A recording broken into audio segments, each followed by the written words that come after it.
It's so easy to use Geico.com, a caveman could do it. What? Oh, no, Not cool. I did not know you were there. I can change. There is truth in advertising, yes I swear. Got new Nikes on my feet and Vidal Sassoon in my hair. I can sure use a Budweiser fruit of the loom underwear. There is truth in advertising, I swear. Why would they lie to me when they love what they sell? Plus we all know that the liars have a special fire in hell. On the television, radio, and in the magazines, the advertising gods perpetuate the American dream. It's truth in advertising, let it be, let it be. Now I know that I don't need to buy everything they try to sell me, but so easily divided is a fool and his money. There is truth in advertising, let it be. Why would they lie to me when they love what they sell? Plus we all know that the liars got a special fire in hell. On the television, radio, and in the magazines, the advertising gods perpetuate the American dream.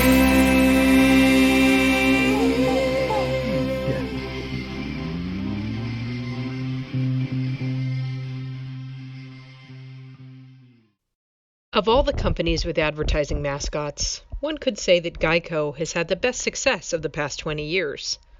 The Geico Gecko alone has been a mainstay on our television sets for so long now that there are kids who've grown up to actually need insurance and likely go through Geico because that's the one they recognize and thusly trust. But for every success story, and one could argue that the Geico Gecko is indeed a success story, there's also a failure.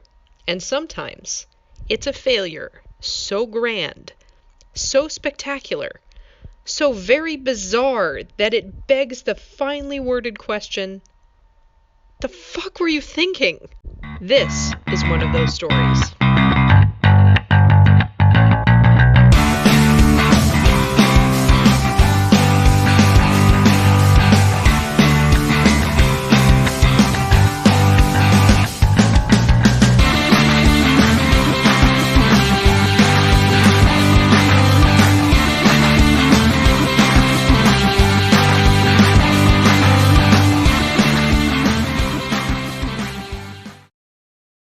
The campaign, which began airing in 2004, was created by Joe Lawson and Noel Ritter while working at the Martin Agency.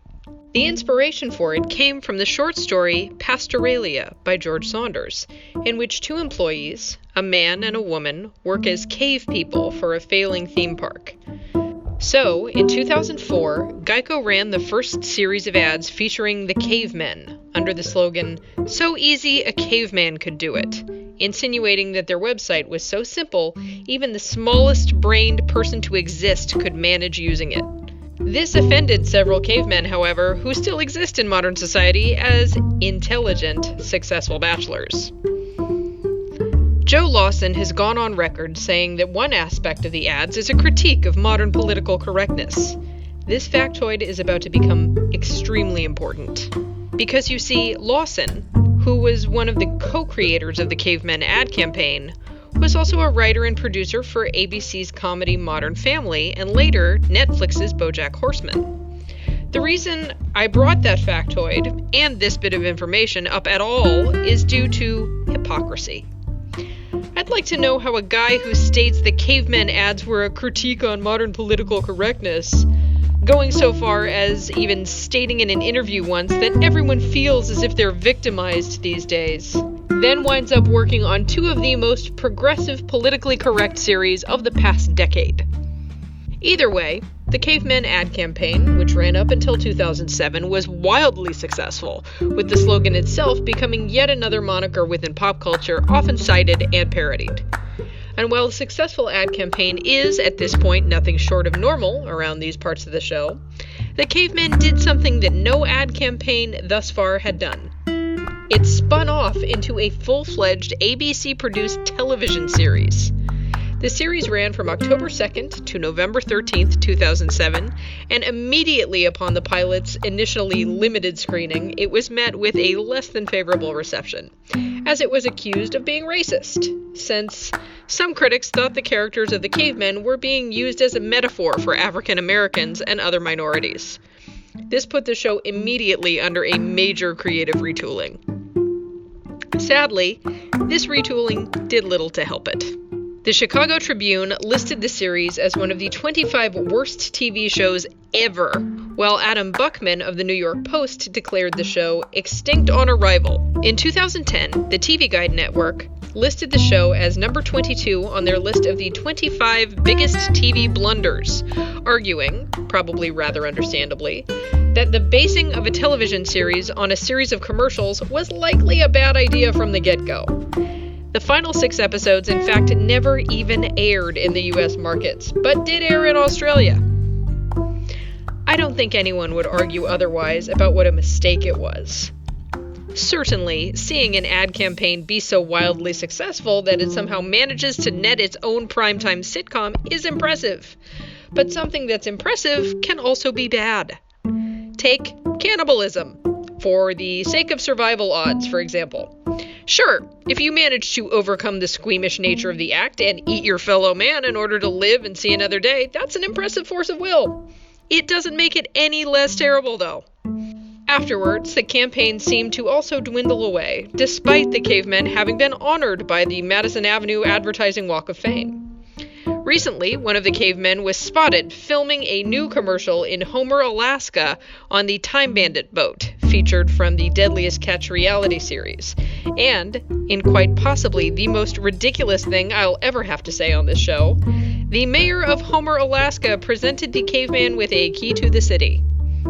The Geico brand has since gone on to feature other mascots on its roster that aren't just the gecko, and while none hit as well as the gecko does, none also have been as resoundingly bizarre as the cavemen. I'm thinking here of the box. The Geico box that sells you insurance. Hey, buy insurance from me. I'm a box. And if you need any idea of how utterly bizarre the campaign and the effects from it were, look no further than this snippet from a recent Forbes article in which original caveman actor John Lair stated, "They sent me to the Oscars in full makeup and cast a babe model to be my date on the red carpet. The funny thing was, all the stars wanted to take pictures with me. Gary Busey, Jon Voight, everyone. And then this gorgeous actress comes up and starts hitting on me, so I drop character and say, 'You realize I'm not really a caveman, right? I'm an actor with hair glued on, and I'm married.' And she just goes, 'I don't care. Let's have sex.'" What a different world the early to mid-2000s were. Truly a wild west of civilization that we'll never see the likes of again. All in all, the branding was successful, but I think the show is what killed it. Instead of garnering more interest, it did the exact opposite and made everyone tired of the concept. Nothing makes people sick of something like an overabundance, and that's what this had in spades. Between the numerous ads they had running, the parodies that were created, and the sitcom, it was overkill. And they really had nobody but themselves to blame for the concept finally going the way of the dinosaur. And really, in the end, it wasn't all that great a concept to begin with. And I think that is proven purely by the fact of how little a presence they've maintained within the pop culture canon. The Geico Cavemen were a perfect example of something that was popular at the time, but has no long-lasting power. Even today, kids who didn't grow up seeing, say, Mr. Peanut on television still know who he is, because the brand itself keeps the mascot alive by having him on all its merchandise. He's the face of the brand.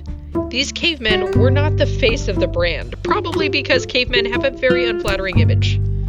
They're disposable ad fodder, and while it hurts to acknowledge that not every single mascot that walks through these hallowed halls are worth the fame they achieve in the moment, sometimes that's just the way it is.